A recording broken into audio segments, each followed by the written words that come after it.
सोचो एक ऐसी ज़िंदगी में जीने का जो सिर्फ लग्जरी, ब्यूटी और अडोरेशन से भरी हो। क्या ये सपना नहीं लगता? यही सोचा था लिविया होटे ने जब उसे अग्नि किंगडम की एक राजकुमारी के रूप में रीइंकार्नेट किया गया।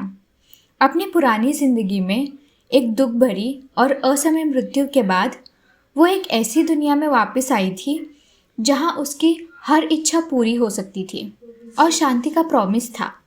लेकिन रुक जाओ, चीज़ें उतनी सिंपल नहीं हैं जितनी वो सोच रही थी। लिविया जल्द ही समझ जाती है कि वो सिर्फ एक पैम्पर्ड राजकुमारी नहीं है, उसके पास एक खतरनाक और बेहद पावरफुल शक्ति भी है। आग को कंट्रोल करने की अनियंत्रित क्षमता। जैसे जैसे उसकी शक्तियाँ बढ़ती जाती हैं और वो और भी अनप्रिडिक्टेबल होती जाती है, लिविया को ये रियलाइज़ होता है कि उसका परफेक्ट और पीसफुल लाइफ जल्द ही उसके हाथ से निकल रहा है। उसे अपनी आग पर कंट्रोल पाना होगा और इसके लिए उसे एक ही इंसान हेल्प कर सकता है, आइस किंगडम का रहस्यमय और थोड़ा सा अलग प्रिंस। इसमें ट्विस्ट ये है कि दोनों बिल्कुल अलग हैं। लिविया की आग और प्रिंस की बर्फ़ एक ऐसी स्पार्क क्रिएट करती हैं जिसका कोई अंदाज़ा भी नहीं लगा सकता। जैसे जैसे ये दोनों एक साथ ट्रेनिंग करते हैं, चिंगारियाँ उड़ती हैं और लिविया खुद को एक ऐसे इमोशनल पॉलिटिकल वेब में फंसा हुआ पाती है जो सब कुछ बदल के रख देता है। क्या वो अपनी शक्तियों को कंट्रोल कर पाएगी और अपने पीसफुल लाइफ को सिक्योर कर पाएगी, या फिर उसका प्रिंस के साथ रिश्ता उसे एक अनजाने एक्साइटिंग एडवेंचर, प्यार और खतरों के रास्ते पर ले जाएगा। एक ऐसी दुनिया में जहां आग और बर्फ टकराती हैं, कुछ भी फिक्स नहीं है और सब कुछ डेंजरस है। तैयार हो जाओ एक ऐसे थ्रिलिंग जर्नी के लिए जहां emotions, intense battles, hidden alliances और फॉरबिडन लव आपके दिल की धड़कन तेज कर देगा।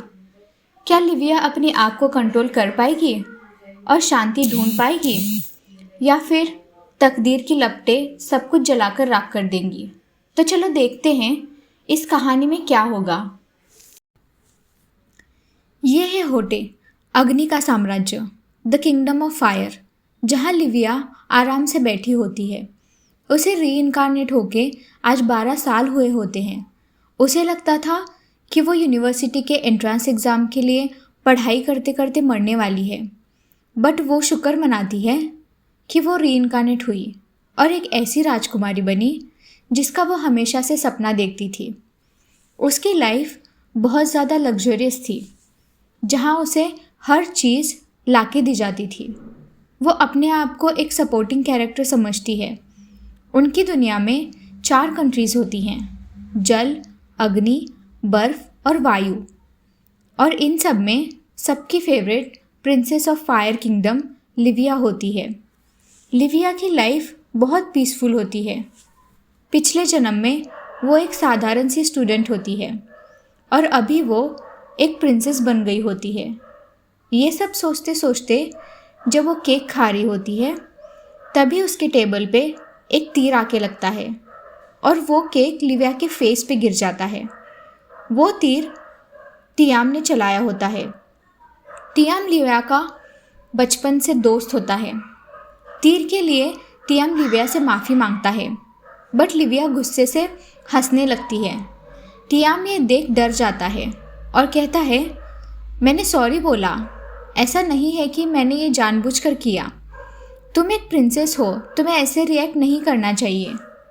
फिर लिविया कहती है, तुम एक राजकुमारी से ऐसे कैसे बात कर सकते हो, वहीं रुक जाओ। तो टियाम कहता है, इस स्पीड के साथ तुम मुझे कभी पकड़ नहीं पाओगी। फिर लिविया कहती है, तुम भले ही तेज़ हो, बट इससे बच नहीं सकते।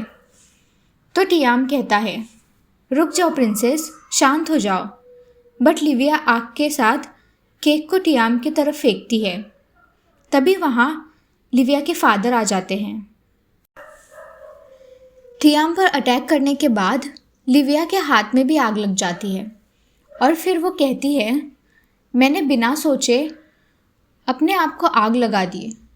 क्या होगा अगर मैं सब कुछ जलाकर राख कर दूँ? फिर वो टियाम से पूछती है कि क्या वो इस आग को खुद से कंट्रोल नहीं कर सकती? तो टियाम कहता है, पता नहीं, बट डोंट वरी, तुम्हें इस आग को कंट्रोल कैसे करना है ये जल्द ही सिखाया जाएगा। फिर लिविया कहती है, इस दुनिया में तो सच में ओरिजिनल नॉवेल जैसी चीज़ें हो रही हैं। तभी उसके पापा कहते हैं, मुझे लगता है अब वक्त आ गया है तुम्हें सिखाने का। लिविया खुश होकर कहती है, ओ फादर। लिविया के पापा का नाम अर्गन होता है और वो द होटे किंगडम के राजा होते हैं। आगे वो लिविया से कहते हैं, आप आजकल बार बार अग्नि का इस्तेमाल कर रही हैं। मुझे लगता है अभी आपको इसे कंट्रोल करना सीखना पड़ेगा, नहीं तो ये अग्नि आपको खा जाएगी।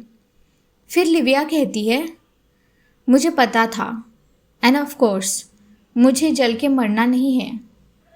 तो उसके पापा कहते हैं, आपको गोल्डन एम्पायर जाके रहना पड़ेगा जब तक आप इस फायर को कंट्रोल करना नहीं सीखती। फिर लिविया कहती है, हाँ, और मैं जानती हूँ ये करने के लिए मुझे 10 साल लगेंगे। ये सुन के अर्गन को पसीने छूटने लगे। ये देख के लिविया कहती है, मैं ठीक रहूँगी पापा। तो उसके पापा ने कहा, लेकिन ये इतना आसान नहीं होगा, आप अभी बहुत छोटी हैं। ये सुन के लिविया इमोशनल हो जाती है और कहती है, चिंता मत कीजिए पापा, मैं फायर को कंट्रोल करना सीख जाऊंगी और जल्दी वापस आ जाऊंगी। आपको पता है ना मैं कितनी स्मार्ट हूँ। तो उसके पापा कहते हैं, ऑफ कोर्स मुझे पता है, आप इस किंगडम की सबसे होशियार बच्ची हैं। फिर लिविया कहती है, सही कहा आपने, इसलिए अब मुझ पे भरोसा रखना और मेरा इंतज़ार करना। आगे वो अपने आप से कहती है, क्योंकि मैं पहले एक कोरियन टीनेजर थी जिसकी मौत यूनिवर्सिटी में स्टडीज़ करते वक्त हुई थी। ये सुन के उसके पापा कहते हैं, ठीक है, अगर आपको इतना यकीन है। मुझे लगता है गोल्डन के प्रिंस के साथ आपका फिज़िकल कांटेक्ट आपके लिए मुसीबत खड़ी नहीं करेगा। फिर लिविया ज़ोर से कहती है, ऑफ कोर्स, प्रिंस के साथ फिज़िकल कांटेक्ट? क्या मतलब प्रिंस के साथ फिज़िकल कांटेक्ट? तो उसके पापा कहते हैं, क्या मैंने आपको इसके बारे में बताया नहीं? फायर एलिमेंटल की पावर कंट्रोल करने के लिए आपको गोल्डन के प्रिंस के साथ फिज़िकल कांटेक्ट रखना पड़ेगा। ये सुन के लिविया चौंक जाती है और कहती है, नो, वेट, मैंने ओरिजिनल नॉवेल काफ़ी बार पढ़ी है। ये फिज़िकल कांटेक्ट काफ़ी दिलचस्प है। मैंने नॉवेल में इसके बारे में कभी नहीं पढ़ा। ये बोल के लिविया अगली सुबह गोल्डन एम्पायर के लिए निकल जाती है। तो ये है गोल्डन एम्पायर, बर्फ़ का साम्राज्य, जहाँ लिविया और टियाम साथ आए होते हैं। प्राचीन विद्या मतलब एंशंट लोर के मुताबिक आग के वंशज जो अपनी शक्ति को कंट्रोल करने में नाकामयाब रहते हैं वो खुद ईंधन के रूप में जलेंगे और आग की लपटों में फंस जाएंगे, और बर्फ़ के वंशज जो अपनी शक्ति को कंट्रोल करने में नाकामयाब रहते हैं वो खुद हमेशा के लिए जम जाएंगे, जहाँ शरीर का एक भी हिस्सा ऐसा नहीं होगा जो बर्फ़ से ना जमा हो। अपनी शक्तियों को कंट्रोल करने के लिए आग और पानी को एक साथ आना पड़ेगा, क्योंकि यही एक तरीका है जिससे दोनों शक्तियों को काबू में किया जा सकता है। आगे लिविया गोल्डन एम्पायर को देख चौंक जाती है और कहती है, इस महल के अलावा मुझे ये याद रखना है कि फ़िज़िकल कांटेक्ट बहुत इम्पॉर्टेंट है अपनी शक्तियाँ कंट्रोल करने के लिए। बट ये नावल में नहीं लिखा था, बट स्टिल ये इम्पॉर्टेंट पार्ट है। बट मैं अपना प्लान किसी कीमत पर नहीं चेंज करूँगी। मेरा पहला प्लान है यहाँ के प्रिंस से दोस्ती करना, दूसरा प्रिंस की बेस्ट फ्रेंड बनना और अपने पावर्स को कंट्रोल करना, तीसरा और आखिरी है ये सब हो जाने के बाद अपने होटे किंगडम वापस जाना। मेरा प्लान परफेक्ट है, मैंने कभी नहीं सोचा था कि मैं एक ऐसी दुनिया में आ जाऊंगी जिसके बारे में मुझे कुछ भी नहीं पता। बट फिर भी अब मैं यहाँ आ गई हूँ और मैं बहुत कुछ सीख सकती हूँ। उसके बाद टियाम लिविया से कहता है, मैंने सुना है कोल्डन का प्रिंस बहुत हैंडसम दिखता है, क्या तुम्हें पता है? तो लिविया कहती है, राइट, मैंने भी यही सुना था। फिर टियाम कहता है, तुम्हें उसके साथ अगले 10 साल रहना है, बट तुम थोड़ी भी नर्वस नहीं लग रही हो। तो लिविया अपने आप से कहती है, ऑफ कोर्स, क्योंकि मैं वो लिविया नहीं हूँ जो तुम्हें लगता है मैं हूँ। तभी वहाँ एक सर्वेंट आता है और कहता है, इस तरफ आइए, कोल्डन के राजा और राजकुमार कुछ ही देर में यहाँ होंगे। लिविया और टियाम अंदर जाते हैं और लिविया टियाम से कहती है, हमें इतने जल्दी राजकुमार के बारे में राय नहीं बनाना चाहिए, और मैं यहाँ सिर्फ अपनी शक्तियों को कैसे कंट्रोल करते हैं ये सीखने आई हूँ। फिर टियाम कहता है, समझ गया, आगे जाओ और अभी बैठ जाओ। लिविया के बैठने के बाद टियाम कहता है, मैं अभी चलता हूँ। तब लिविया अपने आप से कह रही होती है, कोल्डन एम्पायर के प्रिंस का नाम लुशियन है, और जो उस नॉवेल में भी मेल लीड का था। नॉवेल में उसका कैरेक्टर बहुत ही अट्रैक्टिव था, बट वो तो बस नॉवेल के हिसाब से, बट असलियत में पता नहीं वो कैसा होगा। लिविया जब ये सोच रही होती है तभी पीछे से आवाज़ आती है, क्राउन प्रिंस लुशियन आ गए हैं।